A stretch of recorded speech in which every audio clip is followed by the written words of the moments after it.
Oh, hallelujah, therefore. Onyankopɔn hyira wo bebree. Ɛnɛ nso mema wakɔ aba de ba wote aseɛ sɛ dwumadie yi so. Ɔdɔfoɔ mɛyɛ mmɔ mpaeɛ. Ɔdomfoɔ ne mmɔborɔhumfoɔ yɛ Nyankopɔn a woyam yɛ na wadɔ yɛ dɔɔso. Ɛnɛ nso wode akyɛ yɛn. Awurade da ɛtɔ so mmienu ɛwɔ bosom yi mu yɛsɛ nhyira nka wo din. Wo a wo ne yɛdi ne yie a Awurade Yesu frɛ wo adekye ne adesaeɛ bi a wotie yɛn. Na woyɛ yɛakoma so ahwɛdeɛ nyinaa ɛde ma yɛn. Yɛsɛ ayɛyɛ nka wo din. Yɛ Nyankopɔn dɔnhwere yɛasɛm nyinaa ne sɛ yɛpagya wo din kronkron no ɛwɔ yɛ ni adɔyɛ bebrebe a wokyerɛ no wɔ yɛn so yi. Ɛnɛ nso Nyame nkronkron kasa kyerɛ yɛn. Awurade kasa fa me so na wo ma nso so ɛtie. Yɛda wo ase bebree sɛ wadom aboa yɛn saa ɛwɔ Yesu Christo din mu ɛna yɛabɔ mpaeɛ. Amen. Ɔdɔfoɔ mema wakɔ aba ɛnɛ nso de ba wote aseɛ sɛ dwumadie yi so. Na yɛbɛfa yɛakenka nsɛm afi Galatifoɔ ɔma ti mmiɛnsa ne nkyekyɛmu 2 ekosi 19. Galatifoɔ ti mmiɛnsa ne nkyekyɛmu 2 kosi 19. Na ɔse ɔmo a ɔmo de ɔmo ho to mmara no so nyɛ no ɛna ɛma ɔmo ne Onyankopɔn ntem ewie pɛyɛ.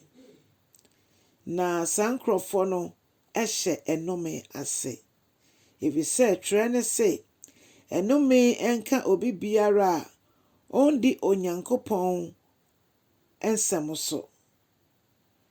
Na ɔse ɛda adi pefee sɛ obia ɛntimi ɛmbɔ ne ho mmɔden sɛ ɔfa mmara a yɛahyehyɛ ato hɔ ɛso ɛmma ɛne Nyankopɔn ntem ɛmbɛtene anaasɛ ɔne no ntem ɛnyɛ pɛ.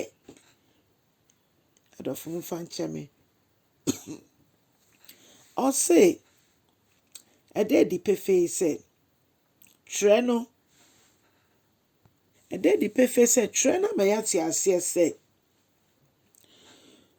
ɛnam gyidie so ɛna yɛde nya nkwagyeɛ na ɛgye yɛn ɛkɔ tenenee mu.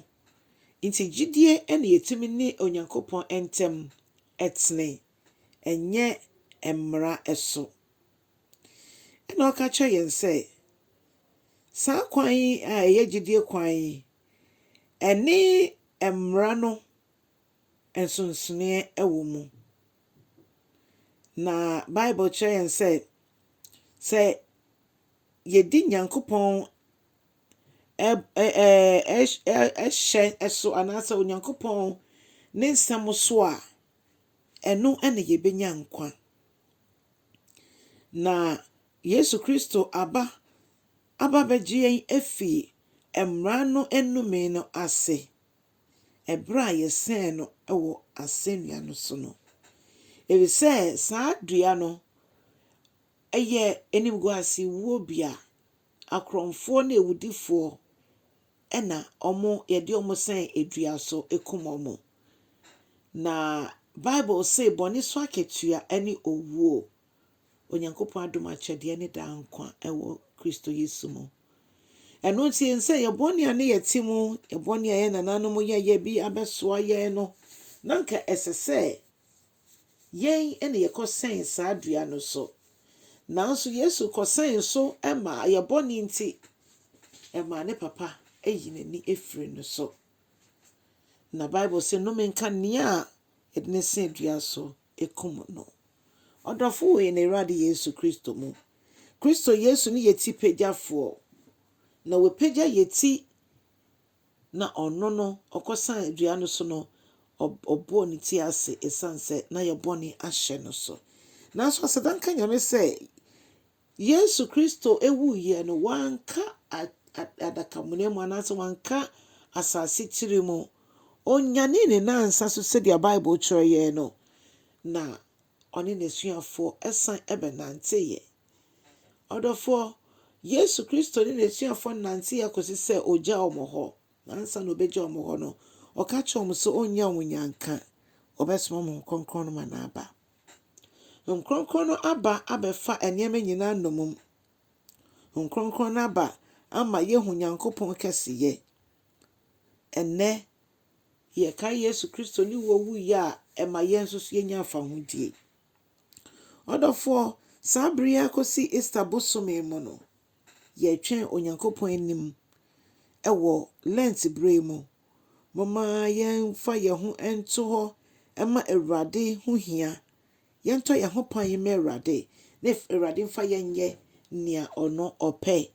Ama ɛbɛwie du sɛ bere yɛkae ne wuo ne ne wusɔreɛ no. Ɛbere no bɛso no na yɛte nka sɛ yɛne Christo Yesu ana Christo aboa yɛn ɛma yɛtu kwan bi a ɛyɛ adeduana ɛkwan a ɛyɛ 40 days a yɛde twɛn Awurade anim.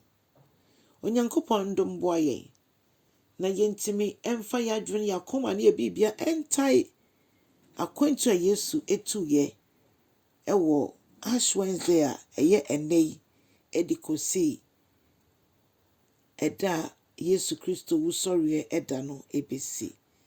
Onyankopɔn nhyira yɛn na ɔndom yɛn na fa wo ho ma Christo wo nkwa nda nyinaa ɛwɔ Yesu Christo din mu.